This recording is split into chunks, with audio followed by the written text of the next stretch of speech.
O livro Revolução e Contra-Revolução, pelo fato de ser escrito em 1959, usa a linguagem da época. Então, República Universal já esbarrei aí com a primeira dificuldade. Hoje, se eu falar Nova Ordem Mundial, se eu falar um Great Reset, a pessoa entende. Vai entender o que é República Universal nesse conceito que o Dr. Pino entendia, que o mundo entendia em 1959, não entende. Não entende. Quando veio a pandemia, né, a Nova Ordem Mundial, aquela famosa, o Fórum Econômico Mundial, eles dizem abertamente que querem uma nova ordem mundial. O senhor Henri de Lassiste, ele escreveu 3 volumes sobre a conjuração anticristã, muito documentado, inteiramente, aliás, ele dá mesmo uma visão que a revolução quer destruir a igreja e demonstração mesmo. Então, a nova ordem mundial, então, é uma meta da revolução, que os contra-revolucionários do século XIX, XX também, chamavam de República Universal, o nome que dá, o nome atual, na época, né? Tem nada a ver com a teoria da conspiração, como eu disse aqui. Textual do livro Revolução e Contra-Revolução. Textual. A contra-revolução, inimiga da República Universal, ou seja, inimiga da nova ordem mundial, também não é favorável à situação instável, anorgânica, contrário de orgânico, criada pela cisão da cristandade, vamos explicar isso daqui a pouco, e pela secularização da vida internacional nos tempos modernos, que é o laicídio de Estado. Então, a contra-revolução, ela é inimiga da República Universal, mas ela é contra toda essa tentativa que houve da revolução, de separar igreja e Estado. Parece uma contradição, não sei se pegaram a coisa, parece uma contradição, não é. Ela não aceita a República Universal, mas ela é a favor da cristandade. Ora, a cristandade não é República Universal.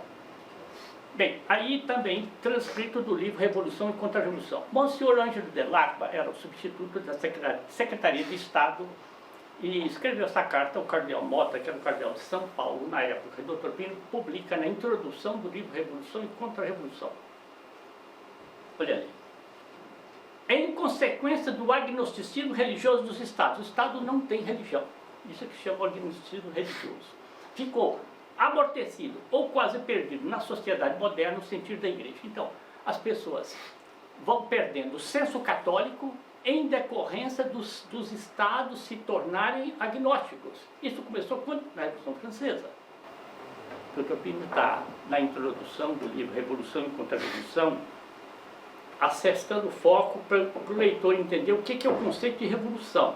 Então ele entra aqui com um elemento. É a perda do sentido como eclésia. Livro Revolução e Contra-Revolução. Continua.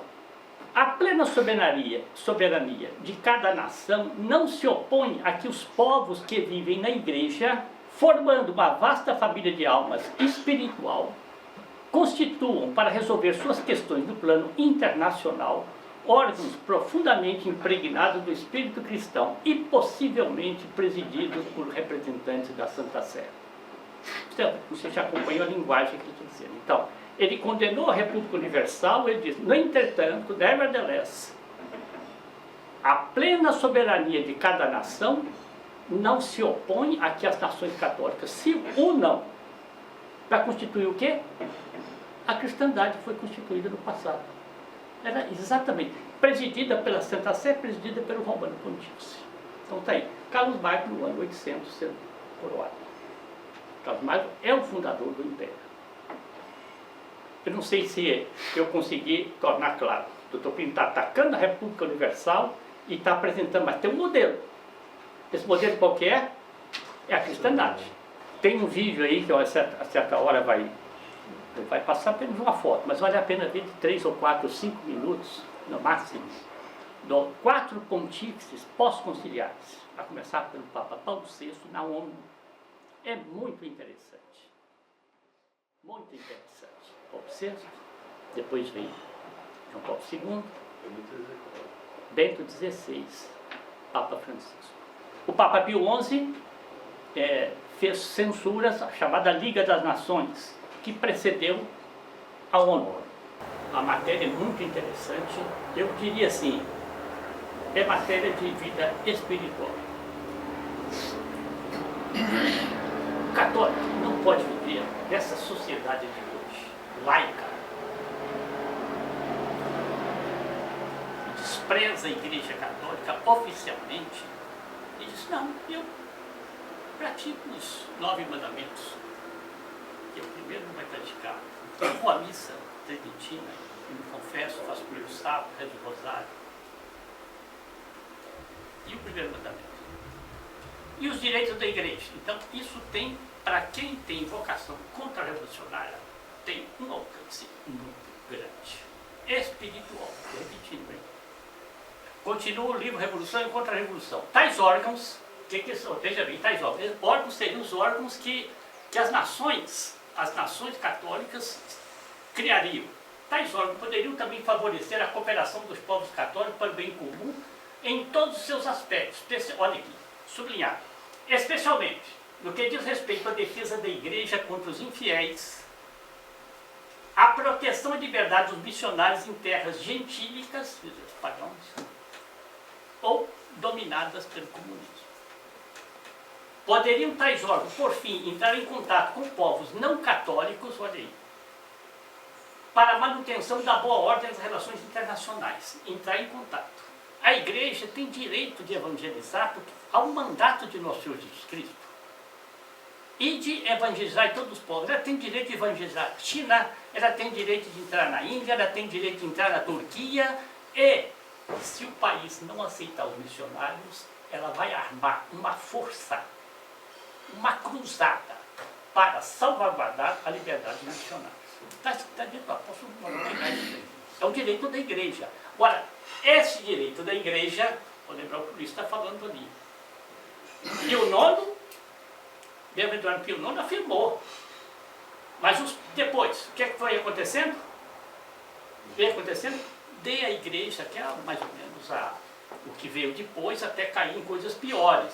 Não, a igreja procura apenas, como dizia o Papa Bento XVI, um lugar para respirar. Nós vamos ser reduzidos mesmo a minoria e tal. Quer dizer, aceita a condição de escravo.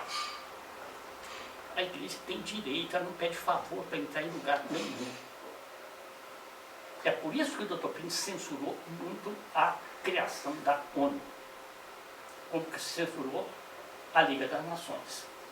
Sem negar os importantes serviços que, em várias ocasiões, possam ter prestado, nesse sentido, organismos leigos, a contra-revolução deve fazer ver sempre a terrível lacuna, falta, que é a laicidade desses órgãos, bem como alertar os espíritos contra o risco de que esses organismos se transformem num germe de república universal. Então, a Liga das Nações estava nessa linha, ela fracassou, então foi extinta. Pós-guerra veio a ONU, inteiramente laica. Inteiramente laica. Eu sei, para nós, a pessoa acha assim que é um organismo lá das nações, tem que ser laico mesmo. Por quê? Porque o laicismo está dentro do nosso sangue, está dentro da cultura moderna, vamos chamar. Então, acho normal.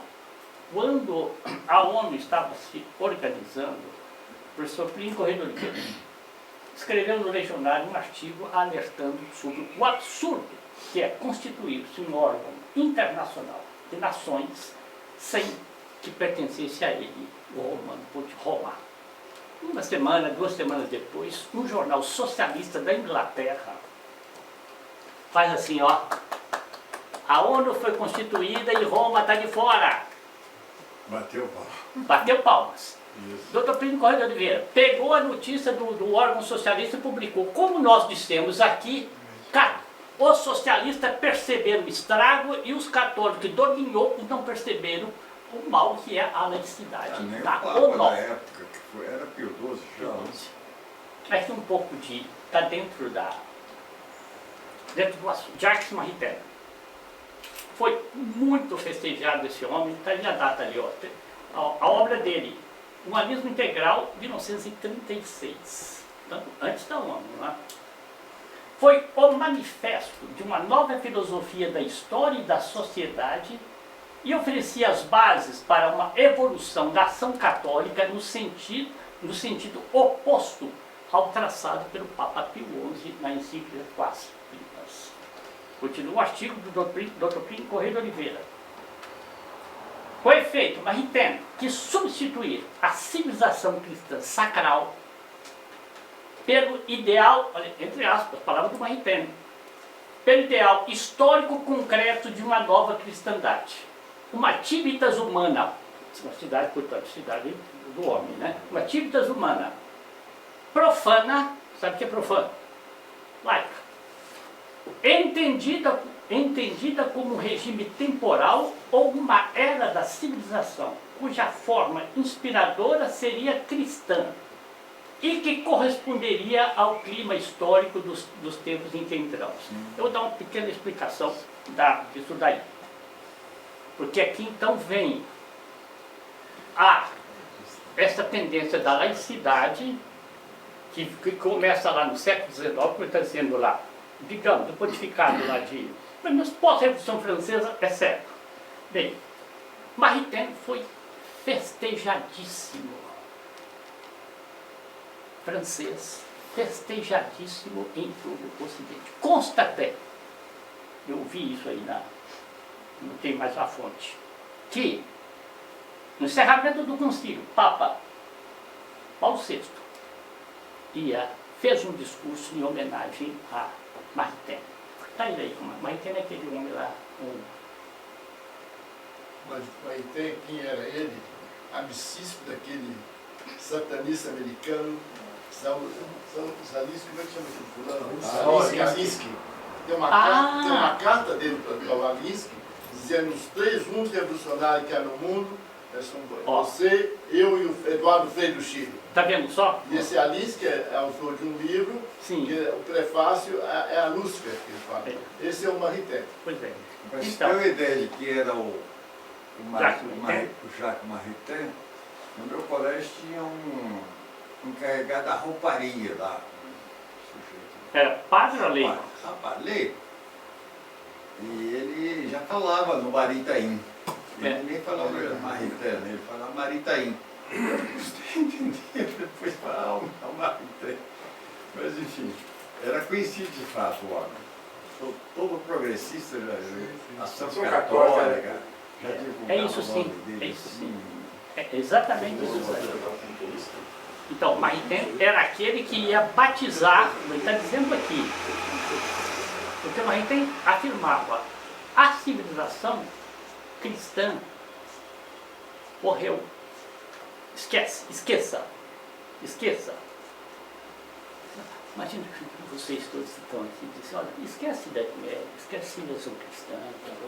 Vamos, aqui está dizendo que vamos batizar de cristianismo que era a social-democracia, era a democracia cristã, como ele está dizendo, amicíssimo do Frei, não é? Mas tem inspirou, Cristiano de Ataíde, ação católica, inspirou todas as coisas péssimas, mas era muito e muito festejado. Mas é o homem, entendeu? Era o homem que ia... Aí no Legionário tem as polêmicas, o Dr. Plínio escreveu alguns artigos, e o padre Arlindo Vieira, que também era do Legionário, escreveu outros artigos muito contundentes, mostrando os erros do Jacques Maritain, para ver se, vamos dizer assim, vacinava o público católico contra o Maritain, contra as ideias péssimas do Jacques Maritain. Por que eu coloquei o Jacques Maritain? Para mostrar que não era só uma iniciativa dos estados, havia dentro da igreja pessoas influentíssimas que estavam inoculando o germe do laicismo, o germe de de uma nova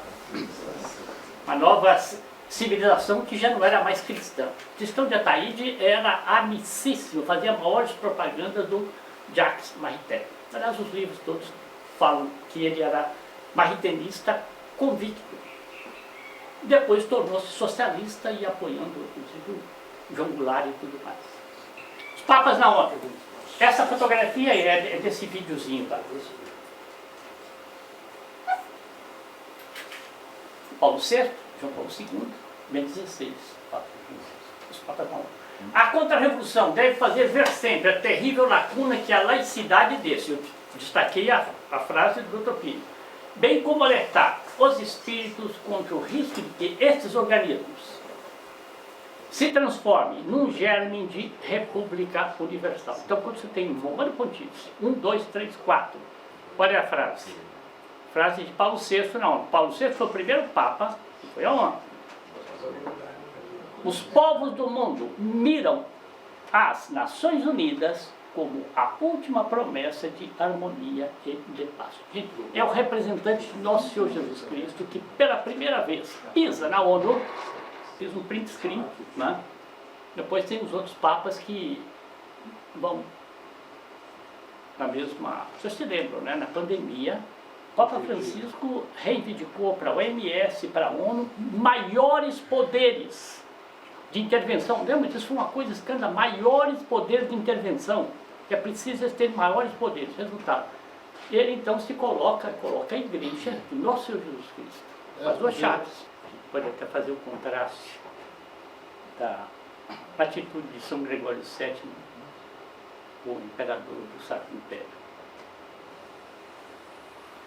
Excomungado, colocado ali no lugar. Eu sou sucessor de Pedro, eu tenho as duas chaves. E o mandato de nosso Senhor, ide, evangelizai todos os povos, batizando-os em nome do Pai, do Filho e do Espírito Santo. Te darei a chave do meu reino. Papa Leão XIV, agora, a viagem dele é Turquia e o Líbano, né? Vou repetir. Hoje, mais do que nunca, precisamos de pessoas que promovam o diálogo e o pratiquem com firmeza e paciência. Depois da época da construção das grandes organizações internacionais. Espera um pouquinho. O que são essas grandes organizações internacionais? É a ONU. ONU, OMS, Fora Econômico Mundial. OEA. Então, depois da época da construção das grandes organizações internacionais, que se seguiu as tragédias das duas guerras, a primeira guerra surgiu a Liga das Nações mundiais, estamos a atravessar uma fase de grande conflito a nível global, em que prevalecem estratégias de poder econômico e militar. Tira o que daí? Estamos então, depois da época das grandes nações, estamos a atravessar uma fase de grande conflito a nível global. Então, do que adiantaram essas organizações?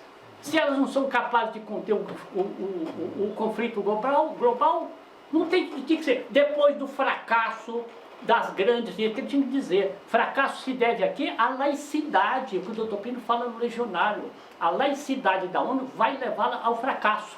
O que ele fala? Depois das construções das grandes executivas fizeram a obra deles. Só que agora nos resta, nós temos que atravessar uma fase de grande conflito a nível global. Bem, o futuro da humanidade está em jogo, porque as energias e os recursos, continua o Papa Leão XIV, o futuro da humanidade está em jogo, porque as energias e os recursos absorvidos por essa dinâmica destrutiva são retirados dos verdadeiros desafios atuais que a família humana deveria enfrentar unida, ou seja, a paz. Quais são os desafios? Então, são os desafios. Agora ele vai, quais são os desafios? A paz, a luta contra a fome e a miséria, e também pela saúde, educação e salvaguarda da criação, concluiu o Papa no seu discurso às autoridades da Turquia. A criação é ecologia. Ecologia pura. A ONU não considera, ela é a favor do aborto, né? Essa criação, essa aí não... Criação das plantas. Não, senhor, criação é mãe terra.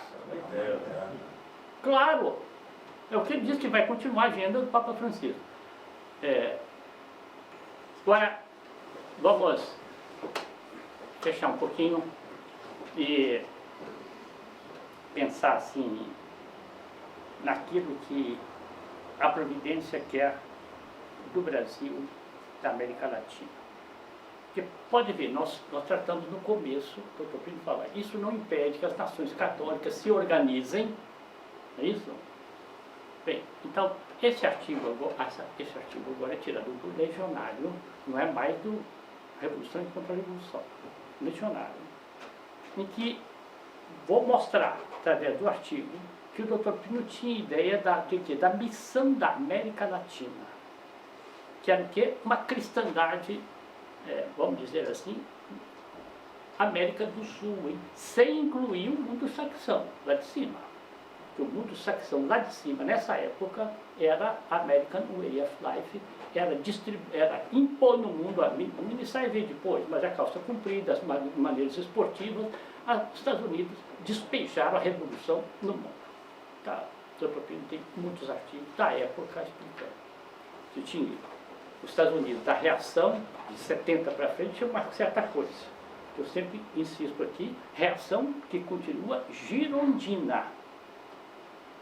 Girondina, não é uma reação sacral, ainda não é. Bem, mas então, missão da América Latina. Então, também conclui esse artigo aí. Estão vendo que eu coloquei só a América Latina mesmo, né? Não coloquei nem Canadá, nem United States. Quando, portanto, da imensa caldeira em que fervem os restos de nossa civilização, ele está falando isso aí por volta de 1935, mais ou menos. Quando, portanto, da imensa caldeira em que fervem os restos de nossa civilização, emergirem os primeiros princípios de uma nova ordem de coisas, tendo por base o respeito à igreja, à propriedade, à família, só a América do Sul oferecerá ao mundo um caminho a ser edificado, com suas regiões imensas que as crises econômicas não esgotaram. Espera um pouquinho, depois eu explico. E seus povos de reservas morais sólidas que até lá terão passado pelo cadinho, sabe o cadinho? Para purificar o ouro, pelo cadinho do sofrimento, e nele terão formado sua têmpera de povos fortes. Aqui é preciso ver, Dr. Plínio, esse jovem de, vamos supor, 25 anos, 26 anos, no movimento mariano, que fica muito claro quando a gente vai estudar as memórias dele, ele está passando isso aqui no Legionário. Olha, o que é a missão da América Latina? Se realizou? Se realizou? Por que não se realizou? Ele errou? Ele indicou o caminho, mas ele não tinha poder para obrigar nem a hierarquia, nem a aristocracia de São Paulo de siga esse caminho. E ambas, tanto a hierarquia eclesiástica, eu posso provar isso pela história, quanto a aristocracia de São Paulo, assinou grosso, não seguiu. Então, veja bem, primeira coisa aqui, olha a base que ele disse que viria essa organização, porque ele está falando aqui de uma cristandade local latino-americana. Isso é que ele está almejando, isso é que ele está pregando. Tendo por base o quê? Respeito à igreja, família e propriedade. Eu me lembrei, isso aqui na cabeça dele era o princípio tradição, família e propriedade em germen, hein? A perpétua em germen. Está perfeitamente bem, perfeitamente bem. Mas olha lá, eu estou repetindo, um rapaz que não tinha completado os 30 anos ainda. Só a América do Sul oferecerá ao mundo um caminho a ser edificado, portanto, que há regiões imensas que não estavam preservadas ainda, e os nossos defeitos, ele está dizendo que seriam, olha, purificados. Onde é que o ouro ia ser purificado? No cadinho do sofrimento. Então, o Dr. Plínio não estava prevendo nenhuma highway, 10 pistas de ida, 10 pistas de volta, 300 km por hora, tá? Não, vamos passar pelo cadinho, se nós passarmos, se o Brasil passar pelo cadinho dos sofrimentos, terá formado a têmpera de um povo forte. Olha, não dá para ler isso aqui sem uma certa comoção, a não ser que a pessoa tenha alma de gelatina. Bem, o Dr. Plínio, nessa época, ele sustenta também no Legionário que as nações sul-americanas dariam ao Brasil a preeminência nessa liderança. Ela até, no que ele fala, de direito de conquista, não, direito, mas é isso, eles reconheceriam reconheceriam o Brasil é o líder que conduzirá a América, e a América, por sua vez, vai intestar com a Europa e com os Estados Unidos. Testar militarmente não é isso, não. É não aceita a decadência. O que aconteceu? Nós estamos vendo nas memórias. O clero foi cada vez mais adotando uma posição martinista, ação católica. Eu vou repetir. O clero no Brasil era liderado pelo Dom Sebastião Leme, o único cardeal que morava no Rio de Janeiro, que era a capital da República. Dom Leme era o homem da ação católica. O outro cargo importantíssimo no Brasil era o arcebispo de São Paulo, homem da ação católica, José Gaspar, que eu tinha esquecido, homem da ação católica. O que disse Nossa Senhora em Fátima? O que ela disse para os pastores de Fátima? Eu quero que criem ação católica, porque a ação católica vai salvar o mundo. O que Nossa Senhora falou em Fátima? Penitência e oração. Oração e penitência. Vocês deram conta? Vocês deram conta que Nossa Senhora vem em Fátima, deixa uma mensagem muito clara. E Papa Pio XI julga por bem investir na ação católica. Essa ação católica vem vindo, quando chega aqui em 64, 63, 62, estava apoiando João Goulart e as reformas comunistas. Juntos, não é isso? Aqui em Belo Horizonte, com as campanhas que nós fizemos. A ação católica ficou. É uma etapa da Revolução que está passada. Agora é o culto à Mãe Terra. É uma fase da Revolução que superou. Aquela fez o estrago que tinha que fazer, que era o quê? Era espalhar dentro do movimento católico, do que ele falou, não é? É um desvio de águas. Porque o rio está correndo, está forte, está indo, vem a ação católica e bom que ele diz que chega e desvia o rio para um lado.